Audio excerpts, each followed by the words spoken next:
Welcome to my LGBT lesbian channel. The series Checkmate, Stripper and Dance for Me are voiced for you in full history. Thank you for your comments, reactions and subscription to my channel. Have a nice day everyone. She had her head down as she slid the tip of her fingers along the lines of my hands. She seemed thoughtful, almost absorbed. I allowed myself to watch her for those instants, noticing all her care and dedication to keep me well. It's been so long since I've felt so cared for by someone. I let out sincerely, I feel safe with you. You do? Amazingly enough, a smile escaped my lips. I do. Lauren was the person I should fear the most. Even not knowing, she possessed the power to hit all my weaknesses, as if she knew all the strategic points to throw me out of that board game. She was the only one who could dismount my reign with glory. However, the more I felt I should keep my distance and ward off any contact that brought me close to her, the more I was being consumed by the pleasure of being with her. Lauren was like an addictive substance. The more you taste, the more you want. I think I've never cared for someone like this, she said as she looked at me. I know it's wrong, but... I didn't let her finish, just inched my face closer to hers and took her lips in a kiss. I didn't want to hear it. I didn't want words that sunk me more in the guilt that gnawed me. So I kissed her with all that overflowed me now.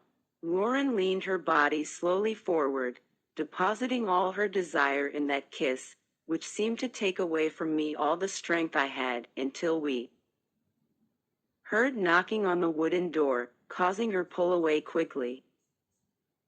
Honey, I heard Christopher's deep voice as soon as he entered the room. Lauren turned to the side, and I tried to control my breathing before facing the man with a fake smile. He approached me, opening his arms before wrapping me with them. It's so good to see you, my love. I was so worried, he said in a distressed tone. Are you in a lot of pain? What did they do to you? He released me for a few instants, which he used to look me in the eyes. I couldn't speak, just stared at him and took a deep breath. Christopher hugged me again, and over his shoulders I stared into Lauren's eyes, which stared at me. She was near the wall, watching the whole scene with a serious expression. I closed my eyes when I felt Colin's hands touch my face, forcing me to look at him. Before I could even stop him, I felt his thick lips sealing mine. I'm fine, Chris, I murmured as I freed myself quickly. Please. Come on, love. Agent Yaregui knows that we're married, and it's normal for us to exchange caresses after everything that has happened, right, Lauren? Lauren remained with her head held high, flashing a fake smile. Of course, Mr. Collins.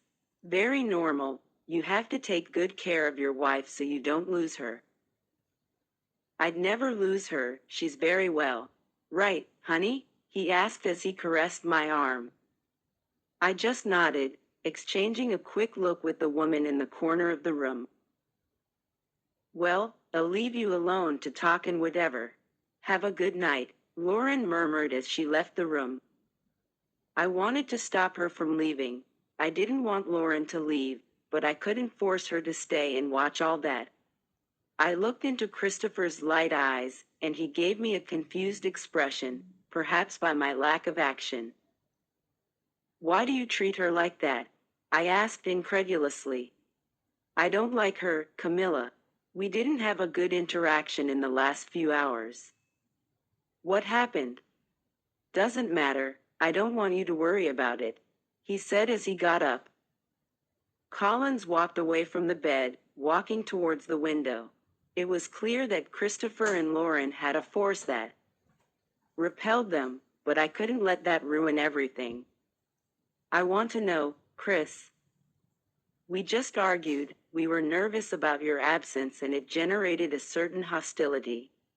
But don't worry, I've already Talk to Brandon, we'll put someone else covering your security. I widened my eyes and stared at him. What, are you crazy? He turned his body towards me, putting both hands in the pocket of his pants. His eyes stared at me as if he was analyzing me. Why, she didn't do what she should, Camilla. We were kidnapped. She's lucky I can't remove her from the case before she finishes the investigation, but if I could, that woman would certainly be gone by now. Lauren has nothing to do with the kidnapping, Christopher. For God's sake, I exclaimed angrily. The man walked towards me, stopping next to my bed. She had an obligation to have saved us. From a group of men? When in fact you should be with your security guards. Christopher frowned, almost joining his eyebrows in the middle of his forehead. He carried an incredulous expression, confused and little irritated. I faced him with my head held high, showing how ridiculous his idea was. Which side are you on? Are you going to defend that little cop? Are you talking about the little cop who rescued me? Who risked her life for me? Yes, of course. You won't change my private security guard, I forbid you. I can hire security guards who are more competent, Camillo. I don't want anyone else. Lauren will continue being my private security guard. Can't you see all that she did for me? She's paid for that, don't be silly, he exclaimed in a louder tone. Not everything is about money. We stared at each other coldly, almost deadly, when I heard more knocking on the door. Through the crack of the door I could see Dinah asking to come in. Camilla, oh my God, she ran towards me, hugging me tightly. You don't know how worried I was about you. I'm going to go get a coffee, I'll be right back. The man spoke before leaving, and leaving me alone with Dinah. What happened? Dinah asked as she released me, now looking at me naturally, without all the drama from a few seconds ago. Christopher is being an ass to Lauren, I let out in a harsh tone. And the lioness is armed to defend the poor deputy? I stared at the blonde who had a cynical smile on her lips. Dinah. I'm kidding, Mila, I won't get on your nerves with that again. We have more important matters to attend to than your love life with Agent Yaregui. Tell me everything you heard. All right, let's get this over with before the idiot comes back. Lauren Yaregui's point of view. Is everything all right with you? I heard my best friend's sweet voice as soon as we entered our apartment. After these last hellish days, all I needed was to rest, and that was granted by Brandon, who asked me to come by the precinct tomorrow morning, to then have the rest of the afternoon free. Yes, why? I threw my coat in some corner of the living room and walked to the couch. My body relaxed as soon as I sat on the soft padded. You were silent during the whole drive, you've been too quiet since we left the hospital. Did something happen?